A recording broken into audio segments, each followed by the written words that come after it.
NCERT Solutions for Class 11th पाठ 1 नमक का दारोगा आरोह भाग 1 हिंदी अभ्यास पाठ के साथ 1 कहानी का कौन सा पात्र आपको सर्वाधिक प्रभावित करता है? उत्तर कहानी का नायक दारोगा वंशीधर हमें सर्वाधिक प्रभावित करता है, जो ईमानदार, आज्ञाकारी, धर्मनिष्ठ तथा कर्मयोगी जैसे गुणों से युक्त एक दारोगा है। वो एक भ्रष्ट समाज में रहता है जहां उसके पिता भी बेईमानी की सीख देते हैं। कहानी का एक पात्र पंडित अलोपीदीन दारोगा को खरीदने में असफल रहता है तथा नौकरी से निकाल देता है, लेकिन उसके ईमानदारी के आगे पंडित को भी आखिरकार झुकना पड़ता है। इस प्रकार दारोगा वंशीधर समाज के सामने अपमानित होने के डर से झूठ के सामने कमजोर नहीं पड़ता है। 2 नमक का दारोगा कहानी में पंडित अलोपीदीन के व्यक्तित्व के कौन से दो पहलू पक्ष उभर कर आते हैं? उत्तर पंडित अलोपीदीन उस इलाके का प्रतिष्ठित जमींदार है। कहानी में उसके व्यक्तित्व के दो पहलू पक्ष उभर कर आते हैं।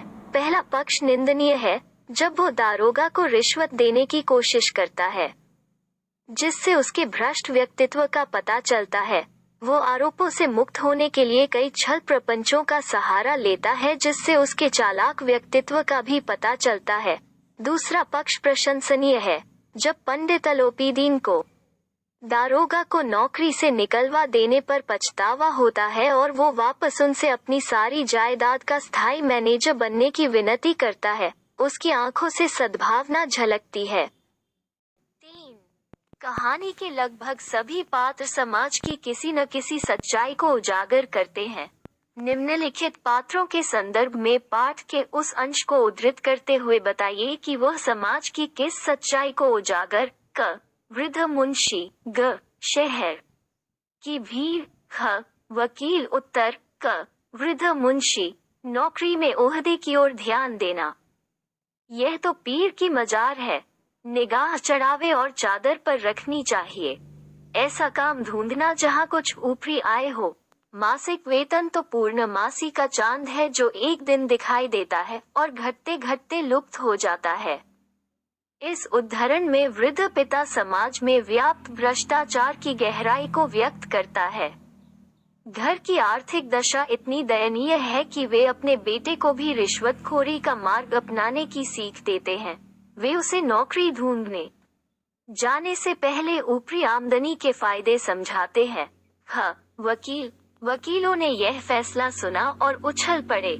इस कहानी में वकील पंडित अलोपीदीन के आज्ञा पालक तथा गुलाम थे। यहाँ न्यायिक व्यवस्था में व्याप्त भ्रष्टाचार की झलक दिखाई पड़ती है। ग शहर की भीड़, जिसे देखिए वही पंडित जी के इस व्यवहार को पर टीका टिप्पणी कर रहा था।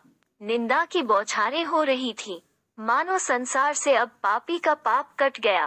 पानी को दूध के नाम से बेचने वाला ग्वाला, कल्पित रोज नामचे भरने वाले अधिकारी वर्ग, रेल में बिना टिकट सफर करने वाले बाबू लोग, जाली दस्तावेज बनाने वाले सेठ और साहूकार, यह सब के सब देवताओं की भांति गर्दन चला रहे थे। प्रस्तुत उद्धरण से पता चलता है कि सब के सब भ्रष्टाचार में लिप्त है, लेकिन तमाशा देखने के लिए आतुर रहते हैं। पंडित अलोपीदीन के गिरफ्तार होने पर शहर की भीड़ टीका टिप्पणी करने में पीछे नहीं रहती, जबकि वो स्वयं गलत है। इससे समाज की संवेदनहीनता का पता चलता है। 4 निम्न पंक्तियों को ध्यान से पढ़िए। नौकरी में ओहदे की ओर ध्यान मत देना, यह तो पीर की मजार है। निगाह चढ़ावे और चादर पर रखनी चाहिए। ऐसा काम ढूंढना जहाँ कुछ ऊपरी आय हो। मासिक वेतन तो पूर्णमासी का चांद है, जो एक दिन दिखाई देता है और घटते घटते लुप्त हो जाता है। ऊपरी आय बहता हुआ स्रोत है, जिससे सदैव प्यास बुझती है। वेतन मनुष्य देता है, इसी से उसमें वृद्धि नहीं होती।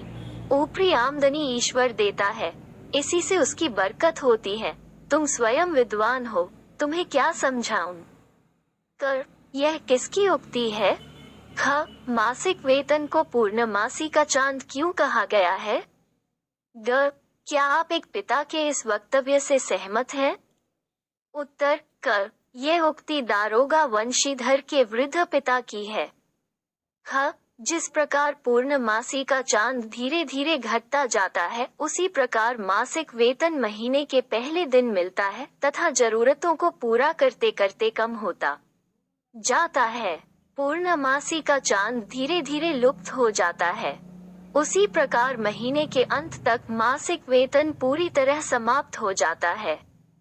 ग। नहीं, मैं एक पिता के इस वक्तव्य से असहमत हूँ। ऊपरी आय या रिश्वत लेना गलत बात है। जितनी खुशी ईमानदारी से नौकरी करने में मिलती है, उतनी खुशी अधिक पाने की लालसा में ऊपरी आमदनी से नहीं मिलती। 5. नमक का दारोगा। कहानी के कोई दो अन्य शीर्षक बताते हुए उसके आधार को भी स्पष्ट कीजिए। उत्तर 1. धन के ऊपर धर्म की जीत। इस कहानी के अंत में आखिरकार पंडित अलोपीदीन को अपनी गलती पर पछतावा होता है और वह स्वयं वंशीधर के पास चलकर आता है, उसे अपनी पूरी जायदाद का स्थायी मैनेजर बना देता है। इस प्रकार धन पर धर्म की जीत होती है। 2. धर्मनिष्ठ दारोगा। यह कहानी पूरी तरह से दारोगा वंशीधर पर आधारित है, जो अपने कार्य के प्रति ईमानदार तथा कर्तव्यनिष्ठ है। वो पूरी ईमानदारी से अपने कर्तव्य को निभाता है। 6. कहानी के अंत में अलोपीदीन के वंशीधर को मैनेजर नियुक्त करने के पीछे क्या कारण हो सकते हैं? तर्क सहित उत्तर दीजिए। आप इस कहानी का अंत किस प्रकार करते? उत्तर चूंकि पंडित अलोपीदीन स्वयं एक भ्रष्ट, बेईमान तथा लालची व्यक्ति था, उसने आज तक रिश्वत देकर अपने गलत कार्यों को अंजाम दिया था। एक वंशीधर ही ऐसा व्यक्ति था जिसे वो अपने धन के बल पर खरीद नहीं पाया। दारोगा के इस व्यक्तित्व से प्रभावित होकर उसने उसे अपना मैनेजर नियुक्त किया। मैं इस कहानी का अंत भी इसी प्रकार करती। पाठ के आसपास 1. दारोगा वंशीधर गैर कानूनी कार्यों की वजह से पंडित अलोपीदीन को गिरफ्तार करता है, लेकिन कहानी के अंत में इसी पंडित अलोपीदीन की सहृदयता पर मुग्ध होकर उसके यहाँ मैनेजर की नौकरी को तैयार हो जाता है।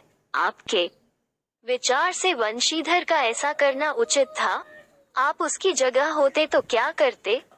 उत्तर वंशीधर का पंडित अलोपीदीन की सहृदयता पर मुग्ध होकर उसके यहाँ मैनेजर की नौकरी के लिए तैयार होना कहीं से भी उचित नहीं जान पड़ता है। वंशीधर एक ईमानदार दारोगा था। वह चाहता तो अलोपीदीन द्वारा प्रस्तावित नौकरी के आग्रह को ठुकरा सकता था। मैं उसके जगह होता तो ऐसी नौकरी कभी नहीं स्वीकार करती। पंडित अलोपीदीन के काले धन का मैनेजर बनकर मैं अपने स्वाभिमान को ठेस नहीं पहुंचाता। 2. नमक विभाग के दारोगा पद के लिए बड़ों का जी ललचाता था। वर्तमान समाज में ऐसा कौन सा पद होगा जिसे पाने के लिए लोग लालायित रहते होंगे और क्यों? उत्तर वर्तमान समाज में सरकारी विभाग में कई ऐसे पद हैं जिसे पाने के लिए लोग लालायित रहते हैं, जैसे आयकर, बिक्री कर, आयात निर्यात विभाग। इनके उदाहरण है जहां अभी भी रिश्वत जैसी बुराइयां व्याप्त है। यहाँ मासिक आमदनी से अधिक ऊपरी आमदनी का महत्व है। 3. अपने अनुभवों के आधार पर बताइए कि जब आपके तर्कों ने आपके भ्रम को पुष्ट किया हो।